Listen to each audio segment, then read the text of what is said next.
Do you know about sexual alchemy? There's 33 vertebrae in your spine. There's 33 years in the life of Jesus. So this substance comes from your medulla, makes the trip down your spine to your sacrum, which is Christ coming down into human form. Yeah. And if you don't squander that essence, that sexual essence, it ascends again and goes back up to heaven, which is your thing. It's also the story of Santa Claus. Why he comes down the chimney is because this juice or this whatever substance actually passes what's called the claustrum, which is where they got Santa Claus. Yeah. So it goes down the chimney and back up the chimney. In the cranium, there is the cerebrum. And in the cerebrum, and in particular the claustrum is sitting right there in the middle of the head, virtually. From the claustrum there is a secretion, brain fluid. And this fluid is an oil. And in ancient times, this fluid was called, in Greek, it's called Christos. It's called the Christ. It's this beautiful fluid which comes from the cerebrum and pours down the spinal cord. It goes down the spinal cord and it reaches the sacral plexus, right next door to the sacrum, which are the 5 second bottommost fused vertebrae bones at the bottom of the spinal column. The bottommost portion of the spinal column is called the coccyx. Then just above that is the sacrum. 5 fused bones. So the sacral plexus is connected to the sacrum. And the fluid which comes from the cerebrum pours down the spinal cord and comes to the bottommost part of the spinal cord. Now the claustrum is otherwise known as the holy claustrum, simply because of this beautiful oil, this Christos, that is produced and secreted. You see, the word secret comes from secretion, because this secretion is a secret. And the sacrum is the sacred part of the secret. As the secretion pours down the spinal cord and reaches the sacrum, this is the marvelous way in which our body has been designed. And the spinal cord is basically just an extension of the brain. It also does thinking. And you see, the holy claustrum is otherwise known as the Santa Claustrum. You see, because this fluid that goes down to the sacred plexus is a sacred fluid. And this is where the story of Santa Claus bringing presents down the chimney comes from. It's a story of physiology. And the Bible is a beautiful manual of physiological regeneration. What happens with this fluid is that every month when the moon is in the sign where your sun was when you were born, every month there is a germ or a seed planted in the solar plexus, which is just above the sacral plexus. And that germ is the oil, the Christ, which is born in Bethlehem, because the solar plexus is otherwise known as Bethlehem, where the seed, where the Christ is born. And that seed, that oil, needs to return whence it came, in the midbrain. You see, as the oil ascends the spinal cord, the vibration of the oil of the Christ increases. And you see, first of all, the oil is differentiated in the pineal gland and the pituitary gland before it is sent down the spinal cord. And the pineal gland is the electric portion, and the pituitary gland is the magnetic portion. So the oil is differentiated and it is brought down the spinal cord via the Pingala and the Ida nerves. These are what is otherwise known as the Kundalini and the Kundabhatha. So it arrives at the sacral plexus and awaits for the germinating of the seed once a month, 12 times a year. And if we are able to transmute that seed and cause it to rise, as it rises in the spinal cord, it eventually reaches the medulla oblongata and the pons and the midbrain, and it crosses the vagus nerve, otherwise known as the pneumogastric nerve. It's a nerve which descends from the brain area, from the pineal and pituitary glands, respectively, and it feeds the lungs and the stomach. It's a network of nerves, and this network of nerves is called the tree of life. And you see, the ancients knew that this seed that is born in Bethlehem once a month is the Christ, and that if one were to abstain from sex during that period, that oil and seed would be saved, and it would rise, and it would burst through the heart chakra, through the throat chakra, and eventually the oil would arrive with its higher vibration, because you see at the bottom, the oil has a very low vibratory rate. Whereas with proper practices, meditation, breathing, good eating, and good peaceful behavior, one is able to raise that Christ, that oil, so that it crosses the vagus nerve at the top of the spinal column, the 33 vertebrae of the spinal column. You see, because the Christ is crucified at 33 years of age. When the oil arrives at the very, very top, there awaiting is the optic thalamus, an egg-shaped organ in the middle of the head. When it crosses this pneumogastric nerve, this is called the crucifixion. The oil is not killed and destroyed, but it is magnified 1,000-fold. And the oil then touches the optic thalamus, and for 2.5 days remains in a condition that is considered to be dead, and then reaches the pineal gland after 2.5 days, and illuminates the optic thalamus and the pineal gland. The optic thalamus was known as the light of the world by the Egyptians and the Greeks, because they knew their physiology and anatomy. And they knew that this precious oil, which descended from the claustrum, from the cerebrum, and was differentiated in the pineal and pituitary glands, and descended the spinal cord, they knew that it would ascend eventually, and that the enlightened portion of mankind were able to cause this Christ oil to ascend, so that it would ascend to the optic thalamus and cause it to be lightened. What in turn happens is that millions of brain cells that were dormant are now awakened. And you see, there are practices, and there are things that are very, very detrimental about this oil, or that are detrimental to this oil. For instance, overeating and alcohol and sex practiced at the wrong time. These destroy the seed, and this is what is known as eating from the tree of life. Because you see, the ancients knew that once the oil is depleted because of riotous living, the fleshly organism dies. Death results from using up all of the oil. You see, the oil that descends from the cerebrum is known otherwise as the manna from heaven. You see, because heaven means heaved up.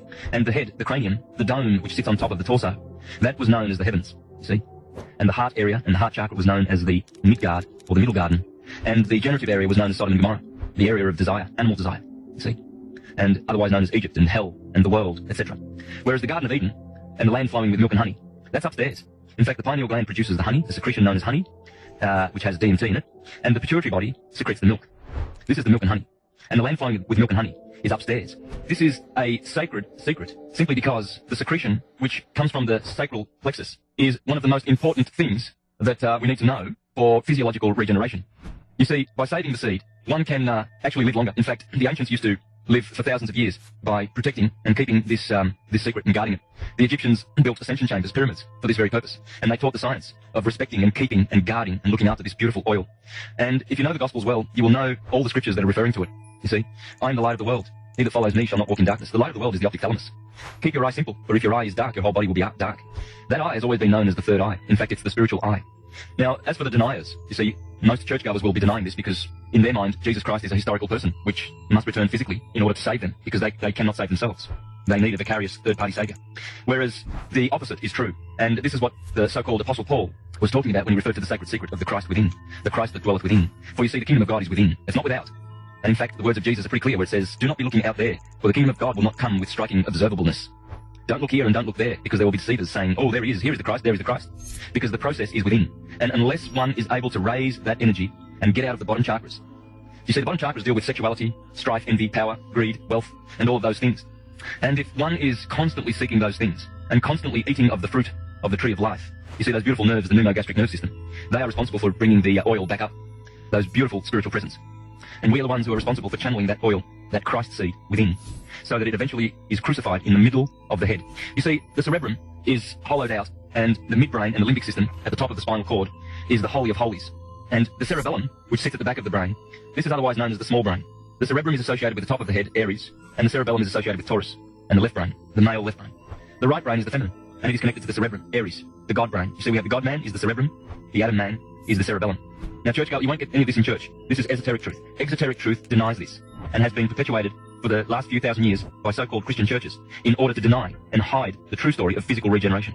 In the past, people have lived for thousands of years by preserving and conserving this oil and transmuting it so that it reaches the optic thalamus. You see, what happens when the oil reaches the optic thalamus is that new blood is generated in the body. Until such time as this process has occurred, we will have old, toxic blood in our physical organisms. And in order to regenerate and produce new blood, the oil must be raised to the optic thalamus, and healing can occur. And as I said before, the millions of dormant brain cells are reactivated. And the heavens, the cerebrum, were awaiting the return of the prodigal son. You see, because we all have these dormant brain cells in our brains. Yes, because they have not returned any of the oil. And in the Bible, this is known as tithing. You see, this is why the Bible says you must return 1/10 to the Lord. Remember, the Lord, the L-O-R-D, refers to the gold. You see, this is how we turn lead into gold. Our spinal cord is like a thermometer. And as the mercury rises with warmth, the more so, with enlightenment and consciousness and knowledge, we are able to raise the condition of this oil. And as it climbs the spine and ascends, it raises its vibration. In fact, when it gets crucified at the top of the spine where the pneumogastric nerve is crossed, this does not mean death. This means, crucifixion means to multiply 1,000-fold. And you see, not only is physical regeneration a result of this, but also spiritual regeneration. And one is able to experience the high mind and clairvoyance. You see, mediumship occurs down in the solar plexus. There are 4 brains in the human body. The cerebrum, what is otherwise known as the God brain, the cerebellum, which is the man brain, the medulla oblongata, which is responsible for the involuntary actions in the body such as breathing and blood circulation, and the 4th brain is the solar plexus, which is more related to the animal instinctive brain, which receives images from the ether, from the air, you see, just like the animals do, and they react correspondingly without reason and logic, instinctively. So you see, this is why it is so important to raise the oil, so that one can get out of the lower mind. The lower mind is the solar plexus, and wrought with problems. You see, ascension is within. One ascends to heaven, the heaved up place, the dome of the cerebrum. You see, those 2 flaps, those hollowed out hemispheres of the cerebrum, are otherwise known as the cherubim. You see, in the Bible, God says to Moses, you must build the Ark of the Covenant with 2 cherubim above the Ark, covering over. And inside the Ark shall be placed the manna and the law of God, the 2 tablets. Well, I'm here to tell you that the optic thalamus is the Ark of the Covenant. And the limbic system and the midbrain, the pons, the medulla oblongata, the pineal gland, these are the holy of holies. This is where one needs to return the good oil. In the middle of the head, there is something known as the hippocampus. The hippocampus is the little horse. This is the white horse that Jesus rides upon. There is something known as Ammon's horn. Yeah, absolutely. Ammon's horn in the middle of the head. Ammon's horn? Goodness me. Would that be in Jesus' name, Ammon, the same dude? Yeah, it would. We have the claustrum. We have the cerebrum, the covering angels, the cherubim, which cover over, because the cerebrum covers over the cerebellum, and the midbrain, and the optic thalamus, and the pineal gland, and the pituitary gland, otherwise known as Joseph and Mary. You see, these two are the ones that are responsible for sending the oil down the spine, down the spinal cord. And they are the ones that await the return of their son, who is born in Bethlehem, the solar plexus, once a month. Once a month when the moon is in the sun sign that you were born under.